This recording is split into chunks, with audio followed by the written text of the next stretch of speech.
Assalamualaikum warahmatullahi wabarakatuh.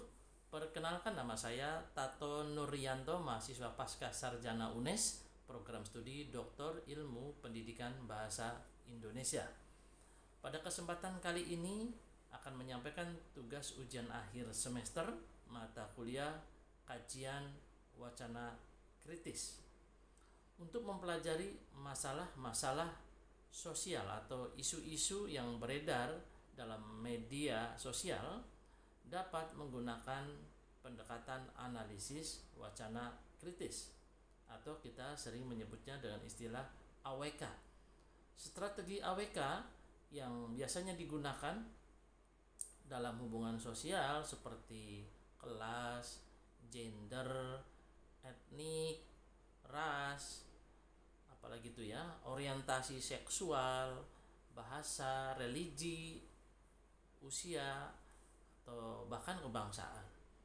Analisis wacana yang menggunakan pendekatan kritis memperlihatkan keterpaduan seperti analisis teks, analisis proses, analisis produksi, analisis konsumsi, analisis distribusi teks, dan analisis sosiokultural yang berkembang di sekitar wacana itu.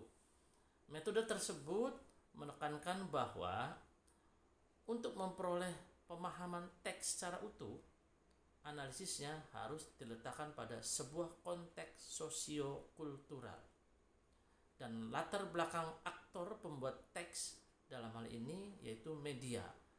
Teori wacana Sarah Miles membahas tentang seputar feminisme. Jadi teori yang dikemukakan oleh Sarah Miles biasanya disebut dengan perspektif feminis. Perspektif wacana feminis ini memiliki titik perhatian yang menunjukkan bagaimana teks dalam menampilkan sosok wanita. Gagasan dari Sarah Miles ini sebagaimana melihat pada bagaimana peran, terutama peran pelaku yang ditampilkan dalam teks dan peran pembaca serta penulis ditampilkan dalam teks. Pada akhirnya gaya pemaparan dan peran yang ditempatkan dan ditampilkan teks ini akan membentuk pihak yang legitimate, yaitu pihak yang berkuasa, dan menjadi pihak minoritas yang dikendalikan. Kerangka analisis Sarah Miles ini lebih menekankan posisi dalam teks. Nah, posisi-posisi ini dalam bentuk subjek dan objek. Posisi subjek sebagai penafsir, sedangkan posisi objeknya sebagai yang ditafsir. Saya akan memaparkan beberapa artikel jurnal yang mendeskripsikan tentang karakteristik perempuan yang ada pada media massa koran. Sebut saja misalnya koran Radar Sorong edisi bulan Februari sampai bulan April tahun 2020 yang lalu. Analisis ini akan dihubungkan dengan realita atau realitas dan konteks sosial. Dalam artikel tersebut, penulisnya seorang perempuan bernama Eni Ermayati, sehingga teks yang ditampilkan mengarahkan pembaca untuk menafsirkan dalam sudut pandang perempuan. Penelitian sejenis tentang bahasa perempuan sudah pernah dilakukan, bahkan banyak ya, diantaranya jurnal ilmiah yang ditulis oleh Yuni Wulandari, ada Sunarto, Hapsari, ada Dwining Tias yang berjudul Representasi Korban Kekerasan dalam Rumah Tangga pada rubrik Nah Ini Dia di Kabar Pos Kota. Ini analisis wacana Sarah Miles. Hasil dari penelitian ini mengatakan bahwa ada 4 tahap konstruksi karakter laki-laki dan perempuan, sudut pandang gender, dan bagaimana ideologi dominan yang ada tumbuh dalam perbedaan gender. Penelitian selanjutnya adalah jurnal ilmiah yang ditulis oleh Fadilah Sri Mutia yang berjudul membaca Tinung dalam film Cabaukan. Ini analisis wacana kritis dalam perspektif gender. Hasil dari penelitian ini adalah penemuan gagasan baru pada bahasa perempuan, memaparkan representasi cara kerja wanita dalam kepatuhan dan ketergantungan terhadap pria. Penelitian yang berjudul Representasi Korban Kekerasan dalam Rumah Tangga pada rubrik "Nah ini dia" di Surat Kabar Pos Kota, analisis wacana Sarah Miles membahas tentang konstruksi laki-laki dan perempuan dalam teks pemberitaan, penggambaran bagian tubuh perempuan, sudut pandang gender, dan bagaimana ideologi dominan yang ada tumbuh dalam perbedaan gender. Itu hasil analisanya. Data pertama, mari kita analisa. Dalam penelitian tersebut dapat dibuktikan dari penggalan kalimat yang terdapat di dalam media massa yang berjudul "Nikita Mirjani dijemput paksa polisi". Nah, ini Radar Sorong tanggal 1 Februari 2020. Nikita diterima oleh rekan-rekannya. Ia ditahan di Polres.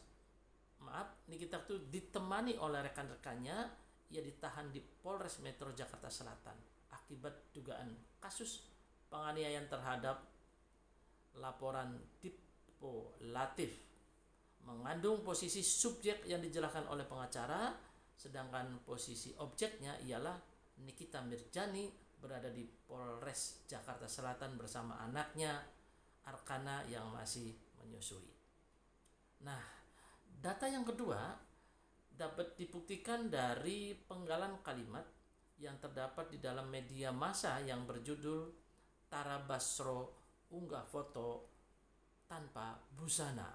Nah, ini di Radar Sorong edisi 5 Februari 2020. Mengandung posisi subjek dan objek ialah dirinya sendiri.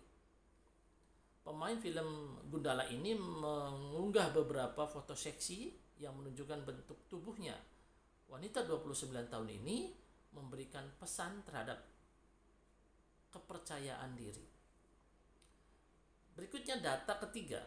Dalam penelitian tersebut dapat dibuktikan dari penggalan kalimat yang terdapat di dalam media massa yang berjudul "Hesti Purwadinata istri hasil selingkuhan".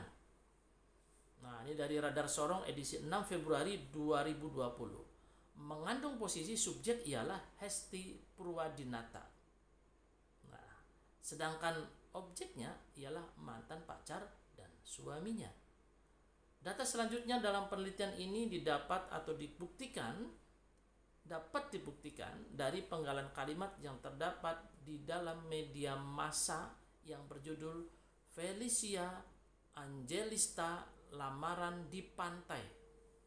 Ini Radar Sorong 10 Februari tahun 2020. Mengandung posisi subjeknya ialah Nadika Rukmantara, sedangkan posisi objeknya ialah Felicia Angelista dan Kaisar Hito. Keren tuh. Data selanjutnya dalam penelitian ini dapat dibuktikan dari penggalan kalimat yang terdapat di dalam media massa yang berjudul "Bunga Citra Lestari datang kembali ke pemakaman". Ini Radar Sorong tanggal 20 Februari tahun 2020. Mengandung posisi subjek ialah Dodi, sedangkan posisi objeknya ialah Bunga Citra Lestari. Bunga Citra Lestari atau BCL sepertinya masih berat menerima kenyataan bahwa sang suami Ashraf Sinclair ini telah tiada. Sehari setelah jenazah Ashraf Sinclair dimakamkan, BCL dan keluarga kemarin pada tanggal 19 Februarinya mendatangi makam Ashraf Sinclair di San Diego Hill, Jawa Barat. Demikian yang dapat saya sampaikan. Semoga bermanfaat. Wassalamualaikum warahmatullahi wabarakatuh.